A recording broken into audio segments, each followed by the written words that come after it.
Viewers, میں ناز شاہ آپ کے ساتھ ہوں۔ آج میں آپ کے ساتھ شیئر کروں گی کہ نظر کا لگ جانا برحق ہے، اور یہ حدیث اور قرآن کی روح سے ثابت ہے کہ نظر جو ہے وہ کتنی سخت چیز ہے اور وہ کس طرح انسان کو موت کے منہ تک لے جاتی ہے۔ رسول اللہ صلی اللہ علیہ وآلہ وسلم نے ارشاد فرمایا کہ نظر کا لگ جانا برحق ہے، اور آپ ایک اور جگہ حضور صلی اللہ علیہ وآلہ وسلم فرماتے ہیں کہ نظر کا لگ جانا حق ہے۔ اگر کوئی چیز تقدیر سے آگے بڑھ سکتی ہے تو وہ نظر کا لگ جانا ہے۔ ایک اور روایت میں بھی آپ کا ارشاد ہے کہ نظر انسان کو قبر تک اور اونٹ کو ہانڈی تک پہنچا دیتا ہے، اور روایات میں اس کا بھی بیان ہے کہ اس امت میں اموات تقدیر کے بعد سب سے زیادہ نظر کی وجہ سے ہوں گی۔ اور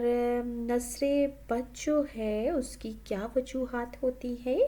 اور اگر نظر لگ جائے تو انسان کے اوپر اس کے کیا اثرات ہوتے ہیں، یہ میں آپ کے ساتھ شیئر کرتی ہوں۔ نمبر 1 کہ حسد سے نظر لگ جاتی ہے۔ نمبر 2 تعجب کی نظر ماں باپ کی بھی لگ جاتی ہے، اگر وہ دعا نہ دیں تو نظر کا شکار ہو جاتا ہے انسان۔ نمبر 3 بے انتہا حرص، جب انسان میں بے انتہا حرص پیدا ہو جائے تو کبھی کبھار اس کی نگاہوں میں وہ تاثیر پیدا ہو جاتی ہے کہ وہ کسی چیز کو بجائے حسد کے صرف رشک کی نگاہ سے بھی دیکھے تو صاحب نعمت کو نقصان پہنچ ہی جاتا ہے۔ اس کے علاوہ آنکھوں کے درد سے اور کن پٹیوں سے جو درد شروع ہو کر سر کی جانب پھیلنا شروع ہو جائے، اور پھر وہ درد کندھوں سے اترتا ہوا ہاتھ پاؤں کے کناروں میں پھیل جائے، تو یہ بھی نظر کی علامات ہیں۔ جسم میں سرخ نیلے دانے دھبوں کا پیدا ہو جانا، بکثرت سے پیشاب کا آنا، بہت زیادہ پسینہ آنا خصوصاً ماتھے اور کمر پر، دل کی دھڑکن کا کم یا زیادہ ہو جانا، دل کا ڈوبتا ہوا محسوس ہونا، چہرے کا سردی مائل ہونا، نماز یا تلاوت یا دم کے دوران بکثرت جمائی کا آنا، اور آنکھوں سے آنسوؤں کا جاری ہو جانا نظر کی علامات میں سے ہے۔ بعض بچے پڑھائی کی طرف توجہ نہیں دیتے، حالانکہ وہ بہت اچھے خاصے ذہین ہوتے ہیں، تو پڑھائی سے یا کام سے دل کا اچاٹ ہو جانا اور بے توجہی کا شکار ہو جانا، مسلسل تھوک کا بہنا یا جھاگ کی مانند یا جسم سے یا سفید بلغم کا نکلنا، سوتے میں آنکھیں دکھنا یا بھاری پن محسوس ہونا، یا کسی کو اپنی طرف ٹکٹکی باندھ کر دیکھنا، جسم میں خارش اور چیونٹیاں رنگتی محسوس ہونا، آنکھوں کا شدت سے پھڑ پھڑانا، ہاتھ اور پاؤں کے کناروں میں سوئیاں چبھنا اور ٹھنڈا رہنا بھی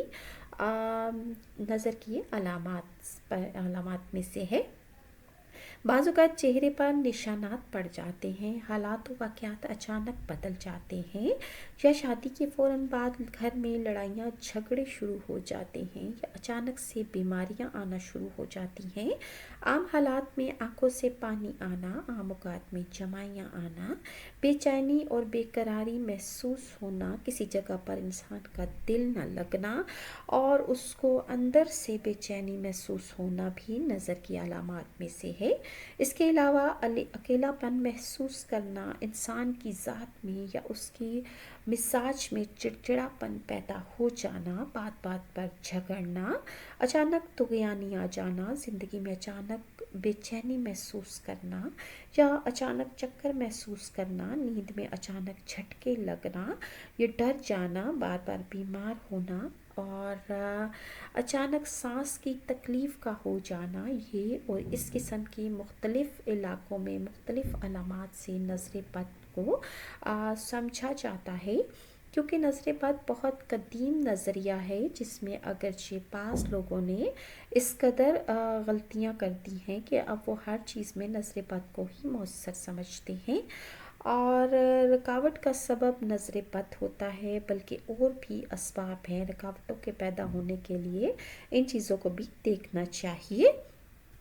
नज़र बद की क्या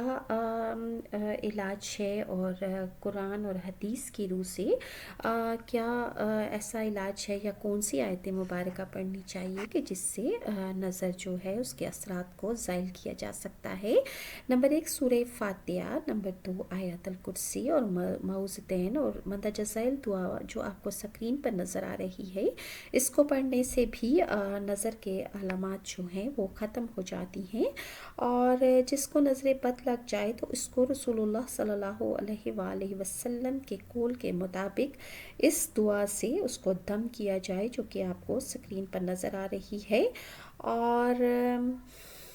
नज़र बद दूर करने का एक तरीका ये भी है कि जिस आदमी के बारे में मालूम हो जाए कि इसकी नज़र लगी है तो उसे वज़ू कराया जाए और उसके इस्तेमाल शुदा पानी को किसी बर्तन में जमा कर लिया जाए और फिर जिस इंसान को नज़र लगी है उस पानी से उसको गुस्ल कराया जाए। जैसा कि अहादीस मुबारक में इसका तरीका ज़िक्र किया गया है कि हज़रत इब्ने अब्बास रज़ी अल्लाह अन्हा से नकल है कि आप सल्लल्लाहु अलैहि वसल्लम ने फरमाया कि नज़र पर हक है, यानी नज़र लगना एक हकीकत है। अगर तकदीर पर सबकत ले जाने वाली कोई चीज़ होती तो वो नज़र ही होती और जब तुम इससे धोने का मुतालबा किया जाए तो तुम इस नज़र को धो डालो। और जब तुमसे धोने का मुतालबा किया जाए का मतलब ये है कि उस वक्त अरब में ये दस्तूर था कि जिस शख्स को नज़र लगती थी उसके हाथ पाँव और ज़ेरे नाफ हिस्से को धोकर वो पानी उस शख्स पर डालते थे जिसको नज़र लगती थी। तो इस चीज़ को शिफा का ज़रिया समझा जाता था। इसका सबसे अदना फ़ायदा ये होता था कि इस ज़रिया से मरीज़ का वहम दूर हो जाता था। चुनांचे रसूलुल्लाह ने इसकी इजाज़त दी और फरमाया कि अगर तुम्हारी नज़र किसी को लग जाए और तुमसे तुम्हारे आज़ाद होकर मरीज़ पर डालने का मुतालबा किया जाए तो तुम इस बात को मान लिया करो। एक और रवायत में है कि हज़रत अबू उमामा हज़रत सहल इब्ने हनीफ कहते हैं कि एक दिन आमिर बिन रबिया ने मेरे वालिद सहल बिन हनीफ को नहाते हुए देखा तो कहने लगे, अल्लाह की कसम सुहेल के जिस्म और उनके रंग और रूप के क्या कहने, मैंने तो आज के दिन की तरह कोई खूबसूरत बदन कभी ऐसा देखा ही नहीं था और पर्दानशी की खाल भी सहल की खाल जैसी यानी उसके जिस्म जैसी नहीं देखी। अबू उमामा कहते हैं कि आमिर का ये कहना था और ऐसा महसूस हुआ जैसे सुहेल को गिरा दिया गया हो, यानी उनको ऐसी नज़र लगी कि वो फ़ौरन कश खाकर गिर पड़े। चुनाचा इनको उठाकर रसूल अकरम सल्लल्लाहु अलैहि वसल्लम की खिदमत में लाया गया और अर्ज़ किया गया कि या रसूलल्लाह आप सुहेल के इलाज के लिए क्या तजवीज़ करते हैं। तो ये तो अपना सर भी उठाने की कुदरत नहीं रखते। तो रसूलुल्लाह ने सुहेल की हालत देखकर फरमाया, क्या किसी शख्स के बारे में तुम्हारे ख्याल में है कि उसने इनको नज़र लगाई है? लोगों ने अर्ज़ किया, जी हाँ, आमिर बिन रबिया के बारे में हमारा गुमान है कि उन्होंने नज़र लगाई है। रावी कहते हैं कि रसूलुल्लाह ने जो सुनकर आमिर को बुलाया और इनको सख्त सुस्त कहा और फरमाया कि तुम में से कोई अपने भाई को क्यों मार डालने के दर पे होता है, तुमने सुहेल को बरकत की दुआ क्यों न दी। यानी अगर तुम्हें मालूम है कि तुम्हारी नज़र सुहेल का बदन और रंग रूप भाग गया तो तुमने ये अल्फाज क्यों न कहे कि बारकल्लाहु अलैक, या ताकि इस पर तुम्हारी नज़र का असर ना होता। फिर आपने आमिर को हुक्म दिया कि सुहेल के लिए अपने अज़ा को धो डालो और अपना जो वज़ू का पानी है वो इन पर डालो। चुनाचा उन्होंने अपने वज़ू का पानी जैसे ही आमिर पर डाला तो वो आमिर जो थे वो उठकर बैठ गए और वो सही सालिम हो गए और लोगों में इस तरह चलने लगे जैसे कुछ हुआ ही नहीं था। ये है वो डिटेल्स के जिससे हम नज़र उतार सकते हैं। ये हमारा इस्लामी तरीका है कि नज़र पर हक है और इसकी अलामात भी मैंने आपके साथ शेयर की। मज़ीद मैं आपके साथ ऐसी वीडियोस शेयर करूँगी। नेक्स्ट वीडियो तक के लिए नाज़ को इजाज़त दीजिए। अल्लाह हाफ़िज़।